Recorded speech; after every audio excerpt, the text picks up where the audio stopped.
हाँ भाई देखो इधर कक्षा 8 साइंस स्टार्ट करते हैं। देखो आपका चैप्टर है फसल उत्पादन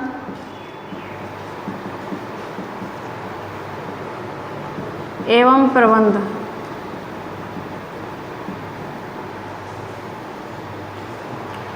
इस चैप्टर की शुरुआत हम एक कहानी के माध्यम से करते हैं।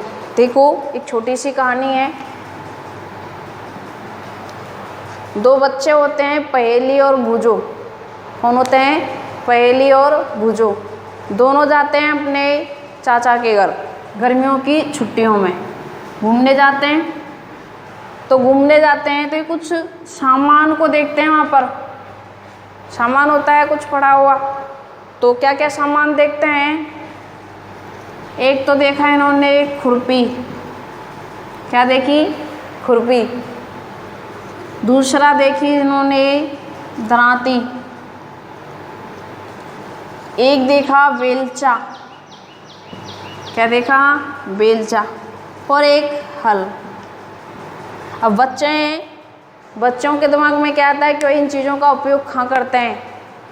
तो देखो क्या पूछते हैं कि भाई इन चीज़ों के ये जो औजार हैं, पहले तो पूछा ये क्या चीज़ें, तो इनको जवाब दिया ये सारे के सारे क्या हैं? औजार। क्या चीज़ हैं ये? औजार। और तब ये पूछते हैं कि इन औजारों का उपयोग क्या किया जाता है, हाँ करते हैं। तो इनको क्या जवाब मिलता है? तो आप भी नोट लगा के लिखोगे अपनी नोटबुक में खुरपी। खुरपी का उपयोग क्या है? खुरपी का उपयोग किया जाता है जब क्यारी बनाते हैं ना, क्यारी बनाते समय मिट्टी को हटाने के लिए, मिट्टी को हटाने के लिए किसका प्रयोग किया जाता है? खुरपी का। क्यारी बनाते समय मिट्टी को हटाने के लिए किसका उपयोग किया जाता है? खुरपी का। तो खुरपी का एक प्रयोग तो क्या हो गया ये। दूसरा उपयोग क्या है कि देखो हमारे खेतों में नराने जाते हैं ना, तो क्या बोल सकते हैं यहाँ पर, जो बथुआ वगैरह होता है ना, कुछ पेड़ पौधे घास फूस होता है तो उसको बोलते हैं खरपतवार। खरपतवार को हटाने के लिए, और अपनी देहाती भाषा में क्या बोलते हैं? नराने के लिए क्या लेके चलते हैं? खुरपी। तो दो खुरपी के उपयोग हो गए। तो क्यारी बनाते समय जो मिट्टी है उसको हटाने के लिए, और दूसरा उपयोग क्या है? खरपतवार को हटाने के लिए। अब आती है दरांती। दरांती का प्रयोग कब करते हैं? फसल काटने के लिए। फसल काटने के लिए किसका प्रयोग किया जाता है? दरांती का। नोट करते चलो इन बातों को। बेलचा, जब फसल कट जाती है, कट पिट के घर पर आती है, यानी कि उसको भरने के लिए, तो भरने का एक ऐसा इस टाइप का, इधर देखो इस टाइप का एक औजार होता है, इस टाइप का ऐसे फावरे नुमा एक औजार होता है। इस औजार के माध्यम से यूँ भर के टोकरे में डाला जाता है। तो अनाज को भरकर टोकरे में जिसकी सहायता से डाला जाता है, अनाज को भरकर जिसकी सहायता से डाला जाता है ना, उसको बोलते हैं बेलचा। क्या बोलते हैं? ऐसे ऐसे भरते हैं उसको, बेलचा। अनाज को बेलचा की सहायता से भरकर टोकरे में डालते हैं। कोई भी बड़ा बर्तन टोकरे में डालते हैं। हल आप जानते हो, हल का उपयोग किसमें किया जाता है? खेतों की जुताई, खेतों की जुताई और बुवाई में। ये रहा इनके क्वेश्चनों का आंसर कि खुरपी का उपयोग क्या है। क्यारी बनाते समय क्या करते हैं? जो मिट्टी को हटाया जाता है वो किसकी सहायता से हटाया जाता है? खुरपी की सहायता से। दरांती फसल काटते समय क्या लेते हैं? काम में लेते हैं। फिर बेलचा, अनाज को जिसके माध्यम से भर के डालते हैं, जो भी औजार होता है जिससे हम भरते हैं, इस टाइप का जो औजार होता है उसको क्या बोलते हैं? बेलचा। खुरपी ऐसी होती है, यूँ है ना, ये किसकी संरचना है आपकी? खुरपी की। ऐसी खुरपी होती है। दरांती कैसी होती है? इस टाइप की। ये दरांती होती है इस टाइप से, दरांत। हल आप जानते ही हो। अब देखो आगे बात करते हैं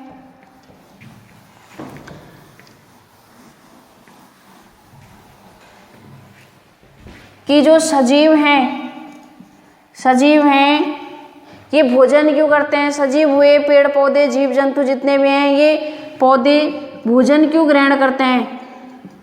भोजन क्यों ग्रहण करते हैं? तो अपन भोजन खाते हैं और भोजन खाते समय हमें क्या मिलती है? इनकी भोजन करने के बाद इनके भोजन से क्या मिलती है हमें? ऊर्जा। तो सभी जीव जंतु ऊर्जा ग्रहण करने के लिए क्या भोजन क्या करते हैं? ग्रहण करते हैं। अब क्वेश्चन बनता है आपका नेक्स्ट की जो पेड़ पौधे हैं वो भोजन किससे ग्रहण करते हैं या अपना भोजन स्वयं बनाते हैं? तो क्या है? पेड़ पौधे अपना भोजन स्वयं बनाते हैं। पेड़ पौधे अपना भोजन कैसे बनाते हैं? स्वयं। किसकी उपस्थिति में बनाते हैं? सूर्य के प्रकाश की उपस्थिति में। पेड़ पौधे अपना भोजन किसकी उपस्थिति में बनाते हैं? सूर्य के प्रकाश की उपस्थिति में। एक वर्णक पाया जाता है पेड़ पौधों में, क्या नाम है उस वर्णक का? हरित लवक। ये आप छोटी क्लासों में पढ़ के आए होंगे सारी चीजें, हरित लवक। फिर आता है आपका कि इस देश में इतने सारे लोग रहते हैं, इतने सारे लोगों के लिए भोजन कहाँ से आता है? इतने सारे लोगों के लिए भोजन, इतने जो लोग हैं इनके लिए भोजन कहाँ से आता है? तो इसके लिए क्या किया जाता है? उत्पादन करते हैं। क्या करते हैं? उत्पादन। तो क्या कहोगे कि इतने लोगों के लिए भोजन कहाँ से आता है? तो क्या कहोगे कि बड़े पैमाने पर फसल का उत्पादन किया जाता है ताकि सब लोगों के लिए क्या मिल सके? भोजन मिल सके। ताकि सब लोगों के लिए क्या मिल जाए? भोजन। अब देखो, अब बात आती है हमारी फसल कि फसल किसे कहते हैं? फसल नेक्स्ट क्वेश्चन है आपका, फसल किसे कहते हैं? तो देखो यहाँ पर फसल, आपने अपने खेतों में देखा होगा कि जब वर्षा होती है तो अपन बाजरा बो देते हैं। तो एक खेत में बाजरा बो दिया, सर्दियों में गेहूँ सरसों बो देते हैं, चना बो देते हैं, और भी अन्य जो सीजन आते हैं उसके अकॉर्डिंग अपन क्या करते हैं? फसल बोते जाते हैं। अब ये फसल है क्या? तो क्या बोल सकते हो आप कि एक स्थान पर, फसल की डेफिनेशन क्या बोलोगे कि एक स्थान पर बड़े पैमाने पर एक ही किस्म के पौधे उगाए जाते हैं। एक ही किस्म के पौधे उगाए जाते हैं। एक ही किस्म के क्या उगाए जाते हैं? पौधे उगाए जाते हैं। इसको क्या कहेंगे अपन? फसल कहेंगे। क्या कहेंगे? फसल। जैसे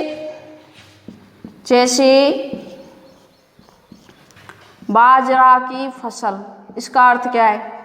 बाजरा की फसल, इसका अर्थ क्या है? फसल का अर्थ। तो यहाँ पर मैं एक का लिख दूँ, बाकी का आपको लिखना है। जैसे ये है, ये आ जाता है आपके लिए कि बाजरा की फसल का अर्थ क्या है। तो क्या कहोगे कि एक स्थान पर बड़े पैमाने पर, और एक स्थान, और उस स्थान को आप क्या बोल सकते हो? खेत बोल सकते हो। क्या बोल सकते हो? खेत। स्थान पर, या क्या बोल सकते हो? स्थान पर बड़े पैमाने पर, या खेत में बड़े पैमाने पर, या एक ही साथ एक ही जगह पर बहुत सारे बाजरे के पौधों को एक साथ क्या कहेंगे? बाजरे की फसल। यानी कि खेत में, पूरे खेत में जो आपने बाजरा बोया है उस पूरे खेत की उस फसल को क्या कहोगे? बाजरे की फसल। ऐसे ही आप लिखोगे घर से गेहूं की फसल। इसको मैं साफ साफ राइटिंग में लिख दूं, उसके अकॉर्डिंग आपको लिखना है। एक खेत में सभी पौधे बाजरे के उगाना। ऐसे ही आप क्या लिख सकते हो, गेहूं की फसल का अर्थ क्या है। बहुत सारे क्वेश्चन हो जाएंगे। गेहूं की फसल का अर्थ क्या है, धान की फसल का अर्थ क्या है, धान की फसल का अर्थ क्या है। ये आपका HW है, ऐसे लिखोगे HW। ठीक है। अब देखो ये जो देश है अपना कौन सा है, भारत देश। इस देश में अलग अलग क्या चलती हैं, ऋतुएं चलती हैं, और उस ऋतु के अकॉर्डिंग ही हमारे देश में क्या उत्पादन किया जाता है, फसल का उत्पादन किया जाता है। तो सामान्यतः ऋतु के आधार पर, मौसम के आधार पर आपके जो सिलेबस में दे रखे हैं वो 2 प्रकार की फसल दे रखी हैं। एक तो दे रखे हैं यहाँ पर रबी की फसल, क्या दे रखी है, रबी की फसल। एक दे रखी है खरीफ की फसल, क्या दे रखी है, खरीफ की फसल। ये जो रबी की फसल है वो बोई जाती है शीत ऋतु में, सर्दियों में। कब बोई जाती है, सर्दियों में। तो पहला ही क्वेश्चन यही है आपका कि बताइए रबी की फसल कब बोते हैं। तो कब बोते हैं, सर्दियों में। कब बोते हैं, सर्दियों में। जैसे सर्दियों में कौन कौन सी फसलें बोते हैं, कब कौन कौन सी बोते हैं, जैसे गेहूँ है, क्या है, गेहूँ, चना है और मटर है। अभी याद करो रबी की फसल कौन कौन सी है, गेहूँ, चना, मटर और सरसों, अलसी इत्यादि। ठीक है। सामान्यतः कब बोई जाती है ये, अक्टूबर नवंबर में बोई जाती हैं। ठीक है। अक्टूबर नवंबर में क्या की जाती हैं, बोई जाती हैं। मार्च में क्या की जाती है, इनको काटा जाता है। अब देखो अब आती है आपकी खरीफ की फसल। खरीफ की फसल कब बोते हैं, वर्षा ऋतु में। कब बोते हैं, वर्षा ऋतु में।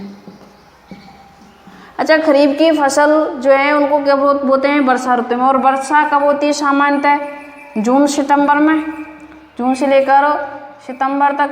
तो ये बोने का टाइम कब है इनका, जून से सितंबर। इनको जून में बोया जाता है और जून से सितंबर तक खरीफ की फसल की जाती है। इसके एग्जाम्पल कौन कौन से हैं, देखो इधर। ये खरीफ की और रबी की फसल, इनके जो एग्जाम्पल हैं इंपॉर्टेंट है, आपको याद करना है यहाँ पर। तो देखो खरीफ की फसल एग्जाम्पल है यहाँ पर, कपास है, क्या है, कपास, जूट, कपास है, जूट है, सोयाबीन, कपास, जूट, सोयाबीन है। एक आपका मूंगफली है, मूंगफली, ढैंचा है, क्या है, ढैंचा, धान है आदि। और बाजरा तो रह गया, बाजरा। मैं अपनी भाषा में बोलूँ, अपनी गांव की भाषा में बोलूँ तो कहते हैं ना आषाढ़ बोता है। और आषाढ़ बोने के टाइम पर जो जो भी फसल बोई जाएंगी वो सारी की सारी फसलें कौन से उसमें आएंगी, सीजन में खरीफ की फसल कहलाएंगी। क्या कहलाएंगी वो, खरीफ की फसल। अभी अपन ने वर्षाओं के दिनों में वर्षा जब हुई थी कौन कौन सी फसल बोई है, अपन ने ढैंचा बोया होगा, ग्वार की फली बोई होगी, बाजरा है, मूंगफली, कपास, ये आदि। ठीक है। कुछ फसलें भारत में ग्रीष्म ऋतु में भी बोई जाती हैं, कुछ फसलें ग्रीष्म ऋतु में भी बोई जाती हैं, जैसे दालें, फल भी बो देते हैं, सब्जी भी बो देते हैं। ठीक है। ये हो गया रबी की फसल। क्या है, रबी की फसल, वे फसल जो शीत ऋतु में बोई जाती हैं रबी की फसल कहलाएंगी। इनके एग्जाम्पल आपको याद रखना है, कब बोई जाती हैं वो आपको समय याद रखना है। ऐसे ही खरीफ की फसल कब बोई जाती है, वर्षा ऋतु में बोई जाती है। कौन कौन सी हैं उसके एग्जाम्पल ये हैं। कुछ फसलें और हैं वो कब बोई जाती हैं आपकी, कब बोई जाती हैं, ग्रीष्म ऋतु में। अब देखो एक क्वेश्चन और बनता है आपका यहाँ पर, कोई सा भी बन सकता है। जैसे चावल जो है धान की फसल है वो वर्षा ऋतु में ही क्यों बोई जाती है? वर्षा ऋतु में ही क्यों बोई जाती है? मैं यहाँ पर लिख दूँ क्वेश्चन आपके लिए, ये क्वेश्चन बताइए। या फिर मैं कहूँ धान की फसल को वर्षा ऋतु में ही क्यों बोया जाता है? क्यों बोया जाता है? शीत ऋतु में क्यों नहीं? ऐसे सारे बहुत सारे क्वेश्चन बन सकते हैं आपके। शीत ऋतु में क्यों नहीं? तो देखो इसका आंसर क्या होगा? वर्षा ऋतु। वर्षा ऋतु है तो इसका मतलब क्या है? बरसात होगी, और बरसात होगी तो इसका मतलब क्या है? पानी होगा। क्या होगा? पानी होगा। अब देखो इस बात को इससे रिलेटेड कर दो कि जो धान की फसल है उसके लिए बहुत ज़्यादा पानी की क्या होती है? आवश्यकता होती है। और जब बहुत ज़्यादा पानी की आवश्यकता होगी तो इसलिए इसको कौन सी ऋतु में बोया जाता है? वर्षा ऋतु में। क्लियर? तो आज अपन ने क्या क्या पढ़ा है? फसल किसे कहते हैं? कुछ एग्जाम्पल है, जैसे बाजरा की फसल का अर्थ क्या है, गेहूं की फसल का अर्थ क्या है, चने की फसल का अर्थ क्या है। तो क्या कह सकते हो कि बड़े पैमाने पर एक जगह पे बहुत सारे चने के पौधों को बोना क्या कहलाएगा? चने की फसल। कुछ औजारें देखी थी अपन ने, कौन कौन सी? खुरपी देखी, उसका उपयोग देखा, बेलचा देखा, और अपन ने क्या देखा? वो हल देखा, और एक दरांती देखी। तो ये आपका विज्ञान का 8 पाठ, जो वो पहला पाठ है कक्षा 8 का। इससे आगे की क्लास अपन कल पढ़ेंगे। ठीक है।